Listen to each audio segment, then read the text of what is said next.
সকাল সকাল উঠেই আজকে যেটা করে নিয়েছি সেটা হলো জামা কাপড়টা কেচে মেলে দিয়েছি। তার কারণ দেখেই মনে হচ্ছে আকাশটা যে বৃষ্টি বেলার দিকে হবেই হবে। তো গুড মর্নিং সবাই, কেমন আছো? অনেকদিন বাদে তোমাদের সঙ্গে আজকে আড্ডা হবে। অনেকদিন বাদে অ্যাকচুয়ালি ডেইলি ব্লগে ফিরলাম, হিসেব মতো মানে লাইফস্টাইল ব্লগে ফিরলাম। সারাটা দিন যেরকম যেরকম কাটবে তোমাদের সঙ্গে সেটাই শেয়ার করব। এখন করে নেবো ব্রেকফাস্ট। সৌভিক মোটামুটি ব্রেকফাস্ট করে বেরিয়ে গেছে, তাও ঘন্টাখানেক হয়ে গেল। তো বাড়িরই কিছু কাজকর্ম করছিলাম, তো সেগুলো করতে করতে ভাবলাম চলো আজকে একটা ডেইলি ব্লগ শেয়ার করি তোমাদের সঙ্গে। কারণ ঝিনুককে নিয়ে এখন একটু ব্যস্ততার মধ্যেই আছি, ঝিনুকের জন্য একটু দৌড়োদৌড়ি চলছে। তো ন্যাচারালি আরও যত দিন এগোবে তত ঝিনুককে নিয়েই বিজি হয়ে যাব। তার মধ্যেই এরমভাবেই আসবো, যখন যেরকম লাইফ এগোবে তোমাদের সঙ্গে সেটাই শেয়ার করব, সেটাই তুলে ধরবো।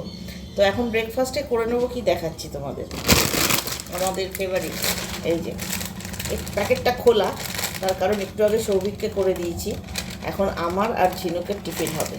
তো আমারটা হবে একদম ড্রাই, যেটা আমি শুকনো শুকনো খেতে পছন্দ করি, আর ঝিনুক পছন্দ করে একটু সুপি নুডলস খেতে, তো ওকে সেভাবে করে দেবো।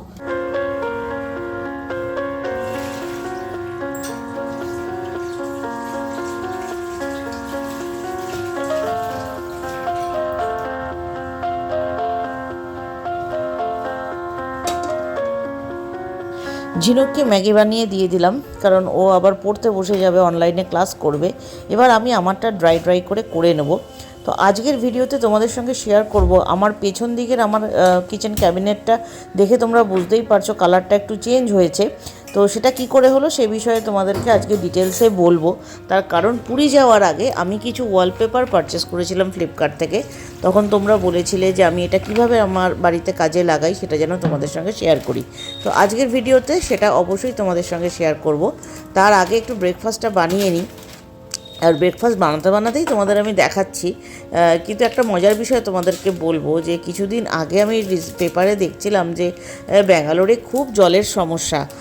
তো আমি যদিও এটা আমার অভ্যেসের মধ্যেই রাখি, সৌভিক আমার ওপর রেগে যায় যে রান্নাঘরের গেট আপ তুমি চেঞ্জ করছো, কিন্তু রান্নাঘরে এরকমভাবে বালতি রেখে কেন ভিড় বাড়াচ্ছ। কিন্তু বালতিটা আমি কেন রাখি জানো? এইবার দেখবে বালতির মানে ইউটিলাইজেশনটা কোথায়।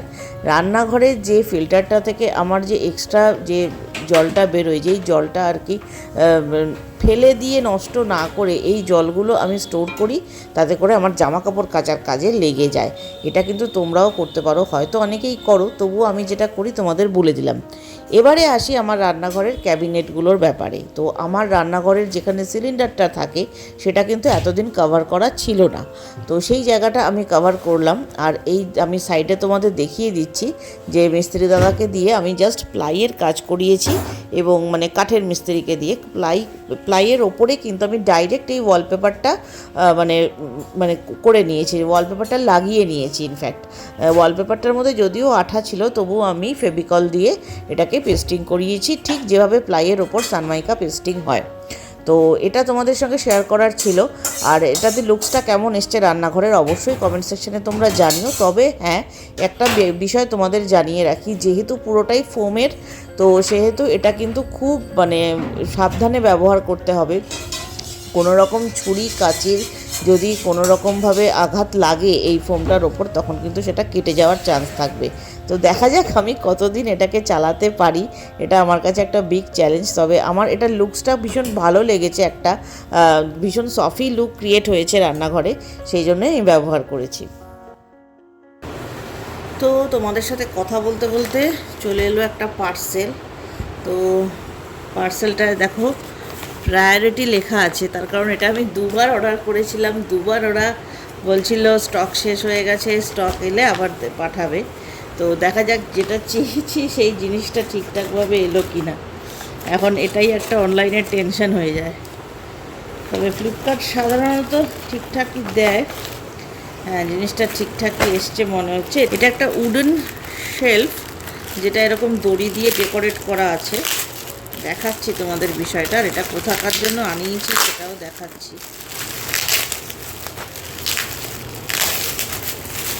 দুবার অর্ডার করেছি, দুবার ওদের স্টক শেষ হয়ে গেছে, মানে এটার এতই ডিমান্ড। এবং এটার দামটা আমি তোমাদের বলছি 260 টাকা। আর আমার যেহেতু ক্যাশ অন ডেলিভারি করি আমি সব সময়, আমি কোনো কার্ডে ইউজ করি না বা কিছুতে ইউজ করি না, সেই জন্য আমার 5 টাকা করে এক্সট্রা পড়ে যায়। তো তোমরা পারচেস করলে কিন্তু এটা 260 টাকায় পেয়ে যাবে জিনিসটা। দড়ি দিয়ে এটা আটকানো রয়েছে বিষয়টা। তো এই যে এটা একটা এরকম অর্গানাইজার, এখানে তোমরা সুন্দর করে কোনো জিনিস সাজিয়ে রাখতে পারো। এটার ফাংশনটা আমি তোমাদের দেখাচ্ছি, যেখানে আমি রাখবো সেখানটায় রাখলে তোমরা বিষয়টা বুঝতে পারবে। আমি রেখে দেখাচ্ছি। তো এই দেখো এখানে আমি এটাকে এরকমভাবে রেখেছি। এই আদিযোগীর মূর্তিটা আমার অনেক দিন আগেই কেনা ছিল, সেটাকে কোথায় প্লেস করব বুঝতে পারছিলাম না। তো সেই জন্য এটাকে এইভাবে সাজিয়ে রাখলাম এই ওয়ালটার মধ্যে। তো আশা করি দেখতে ভালো লাগছে। কেমন হয়েছে কমেন্ট সেকশানে তোমরা অবশ্যই জানাবে। আর এখন করে নেবো আমি নিজে ব্রেকফাস্ট, তার কারণ আজকে আমার ফ্রিজটা একটু মুছতে হবে। 3-4 দিনের গ্যাপে গ্যাপে ফ্রিজের ডোরটাকে একটু মুছতে হয়, যেহেতু গ্লসি ফিনিশ। তো সেই জন্য একটা গ্লসি ফিনিশটাকে যদি মানে রেগুলার ওয়েতে একটু মেনটেন করা যায়, তাহলে না একটা গ্লাস এফেক্ট আসে। সেটা আমি এই যে সামনে দিয়ে পাস করছি, তোমরা নিশ্চয়ই বুঝতে পারছো। তো এই ফিনিশিংটা যাতে ঠিকঠাকভাবে মেনটেন হয়, সেই জন্যই আমি 3-4 দিন অন্তর অন্তর একদম ড্রাই ক্লথ দিয়ে এটাকে মুছি। তো এটার জন্য যদিও এখন ওই যে এক রকমের ফাইবার যে কাপড়গুলো পাওয়া যায়, তো সেই কাপড়গুলো দিয়েই মুছতে বলেছিল এবং কোম্পানি থেকেই দিয়ে দিয়েছিল আমাদেরকে। তো সেটা দিয়ে এখন মুছবো, কিন্তু মানে খাওয়াটাও আমার এখন মনে হচ্ছে তাড়াতাড়ি খেয়ে কাজগুলো সেরে নিতে পারলে ভালো হয়, কারণ খুচরো খুচরো কাজ মাথার মধ্যে ঘুরতেই থাকে।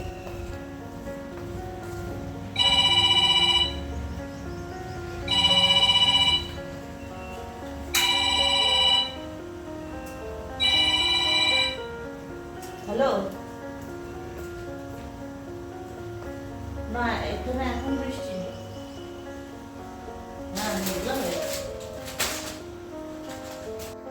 এইবারে আমার দিদির ফোনের মানে মোটামুটি আমার দিদি ফোন করেছে, এখন ফোনে কথা বলতে বলতেই কাজগুলো সারবো, কারণ দিদির সাথে 2-3 দিনের গ্যাপে কথা হয় এবং যখন হয় তখন 2-3 ঘন্টা ধরে হয়, বিভিন্ন রকম আলোচনা পর্যালোচনা চলে। তো সেই জায়গা থেকেই আসলে ওরও একটু মনটা খারাপ আছে এখন। কিছুই না, এগুলো আমাদের ডেলিকার লাইফে প্রত্যেকেরই ফেস করতে হয়। কিছু কিছু মানুষের ব্যবহার কি ভীষণভাবে মানে মনে দাগ কেটে যায়। তো একটা সময় তাদের সঙ্গে ধরো আমরা খুব ভালোভাবে মেলামেশা করি, তাদেরকে একদম ফ্যামিলি ম্যান হিসেবে ট্রিট করি, তাদের সাথে সমস্ত সুখ দুঃখ শেয়ার করি, কিন্তু তারা যখন সেটাকে ভুলে গিয়ে তাদের কাজ মিটে যাওয়ার পর তোমাকে একদম সাইড করে দেবে না, তখন খুব মানসিকভাবে সত্যিই খুব উইক লাগে এবং খারাপ লাগে যে এই জায়গা থেকে কখনোই স্ট্রং হতে পারি না। তো এই সমস্ত কথাবার্তা দিদির সঙ্গে হয়, কিন্তু তখন কথা বলতে বলতে কাজ করা যায় না হাতে ফোন নিয়ে। ওই জন্য আমি হেডফোন সবসময় ইউজ করি দিদির ফোনটা এলে, কারণ দিদির সাথে অনেকক্ষণ ধরে কথা হয়। তো ফোনটা হেডফোন লাগিয়ে নিয়ে কাজ করতে করতে কথা বলা যায়, সুবিধে হয়।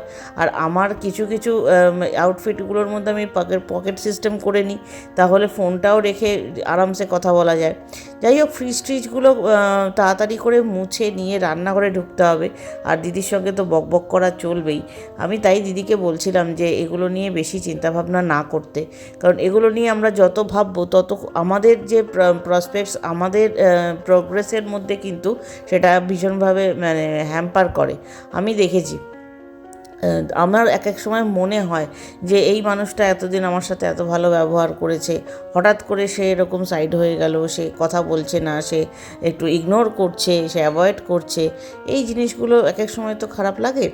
তো সেই খারাপ লাগা থেকে আমাদের মনে অনেক রকম, যারা আমার মতো একটুখানি মানে কী বলবো ওভার সেন্টিমেন্টাল টাইপ, তাদের একটুখানি কদিন একটুখানি আবার টিমিডনেস থাকে একটা, কিন্তু আস্তে আস্তে জিনিসগুলো কেটে যায়। দৈনন্দিন জীবনে এরকম আমাদের অনেক ফেস করতে হয়, প্রত্যেকেরই বিভিন্ন রকম কাজের ক্ষেত্রে এই মানুষগুলো আসে এবং তাদেরকে আমরা নিয়েই চলি, একেবারে বাদও দেওয়া যায় না। যাই হোক, এইসব অনেক কিছু ব্যাপার থাকে, সেগুলোই দিদির সাথে কথা হতে হতে গেলাম কাজও করে নিই। ও তাই করে, ও কানে হেডফোন লাগিয়ে কথা বলতে বলতে এখন যা হয়, আগেকার দিনে সব কাছাকাছি থাকা হতো, গল্প গুজব করতে একটা সময় দেখতাম মায়েদের কাছে মাসিরা আসছে, মা যাচ্ছে, কিন্তু আমরা তো সেই সুযোগগুলো পাই না, আমাদের এই ফোনই ভরসা। সেই জন্য তো এখন মানুষের মানে সব থেকে বেস্ট ফ্রেন্ড বোধহয় ফোন হয়ে গেছে। সেটা একদিক থেকে যেমন খুবই ভালো, আবার আরেক দিক থেকে খুবই খারাপ, কিছু করার নেই। তো এইবারে মাছটা করে নেবো। মাছটা আজকে একটুখানি মানে ভাবছি আদা পেঁয়াজ রসুন দিয়ে একটু মোগলাই মতো করে নেবো। তার কারণ মাছটা বেশ বড় পাকা মাছ, তো এরকম পাকা মাছের একদম পাতলা ঝোল খেতে অনেক সময় ভালো লাগে না। তো সেই জন্য আজকে একটুখানি করে নেবো মোগলাই টাইপের। তো চলো এই কাজগুলো সারতে সারতে ভাবলাম তোমাদের সাথে কথা বলি। তো চলো মাছটা রান্না করে নিই। মাছটা রান্না হলে একেবারে লাঞ্চ নিয়ে তোমাদের সঙ্গে আবার দেখা করব। ডেইলি ব্লগে তো এইভাবেই লাইফটা যায়, বলো না? রান্নাঘরেই অর্ধেক সময় কেটে যায় রান্নাবান্না নিয়ে, তারপর তো ঘরের কাজ আছেই। ঠিক আছে, চলো লাঞ্চে দেখা হবে। তো লাঞ্চ এখানে রেডি হয়ে গেছে। দেখো এখানে মাছের মোগলাই করে নিয়েছি একটু আলু দিয়ে, আদা পেঁয়াজ রসুন দিয়ে। রেসিপি কিছু দেখাবার নেই। এখানে রয়েছে একটু মুগের ডাল, গতকাল চিংড়ি মাছ ছিল, চিংড়ি মাছ দিয়ে একটু মুগের ডাল করেছিলাম, ঝিনুকের জন্য রেখে দিয়েছি। আর এখানে একটা লাউ পাতা দিয়ে ডাঁটা দিয়ে সব মিশিয়ে সবজি, আর সেই লাউয়েরই খোসাটাকে ভেজে নিয়েছি একটু কালো জিরে ফোড়ন দিয়ে। আর এখানে ভাত তো অবশ্যই আছে। তো এই হলো টোটাল আজকে আমাদের লাঞ্চ মেনু। তাহলে এবার আমি যাব স্নান করতে, তারপর করব পুজো করে লাঞ্চ খাবো। লাঞ্চ খেতে খেতেই বাইরে আওয়াজ পেলাম বৃষ্টি পড়ছে, তো সেই জন্য একটু ছাদে উঠে এলাম, কারণ ছাদেও কিছুদিন আগে একটু কাজ হয়েছে। তো সেই জন্যই সৌভিক দেখতে এসেছিলো যে ছাদের কি অবস্থা। এসে দেখছি রোদও আছে আবার বৃষ্টিও পড়ছে। তো বেশ বৃষ্টিটা কিন্তু ভালো জোরে পড়ছে। আজকে কাদের কাদের জায়গায় বৃষ্টি হয়েছে অবশ্যই কমেন্ট সেকশানে জানিও। মানে এই বৃষ্টিটার জন্য মানে সবাই চাতক পাখির মতো বসেছিল। আর গাছগুলোকে দেখে দেখো কি শান্তি লাগছে। চারিদিকে গাছগুলোকে দেখে মনে হচ্ছে গাছগুলো যেন একটু প্রাণ পেয়েছে। মানে আমাদের ঝাউ গাছটার অবস্থা তো খুবই করুণ হয়ে গেছিলো। তো সেটার আবার একটুখানি ডালপালাও ছাটা হয়েছে। আবার এদিকে একটা ছাদে কাজও হয়েছে, কারণ আমাদের যারা এবার নতুন ভাড়াটে এসছে তাদের সঙ্গে আমরা জলের কানেকশানটাও পুরোপুরি সেপারেট করে নিয়েছি। তো সেই পাইপেরও কাজ হয়েছে, সৌভিক সেগুলোও দেখতে এসেছিলো পাইপের কাজগুলো ঠিকঠাক আছে কি না। কারণ অনেক সময় লিকেজ বেরোয় তো পাইপলাইনের কাজে, জলের পাইপ বিশেষ করে। আর আমরা আমাদের একটা পুরনো ট্যাঙ্কটা ভাড়াটেদের কানেকশানে রয়েছে, আর আমাদের জন্য একটা এরকম 500 লিটারের একটা ট্যাঙ্ক কেনা হয়েছে, এটা ফিট করা হয়েছে। দেখো এখানে জল পড়ছে, এখানে জল পড়ছে।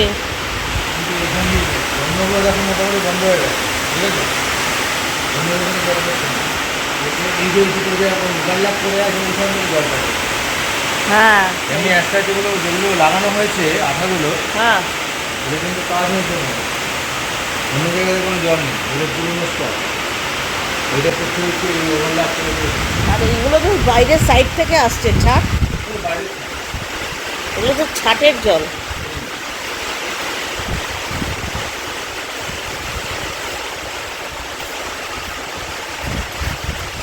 ক্যামেরার সামনে দিয়ে ঘুরপাক না খেলে হয় না, না তোমার? দেখছো ক্যামেরাটা করছি।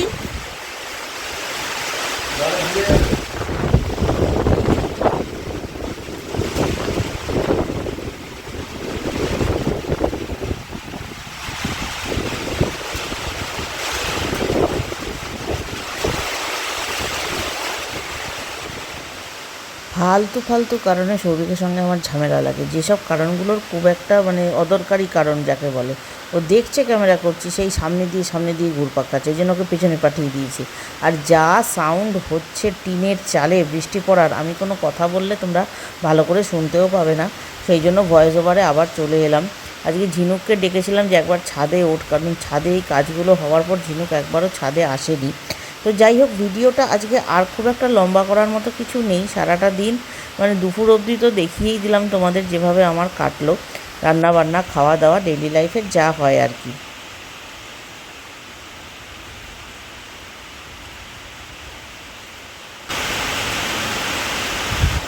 দেখো এসব পেছন বাগামের কিন্তু কোনো দরকার নেই। কে ওকে এই ওস্তাদিগুলো করতে বলে? আশ্চর্য।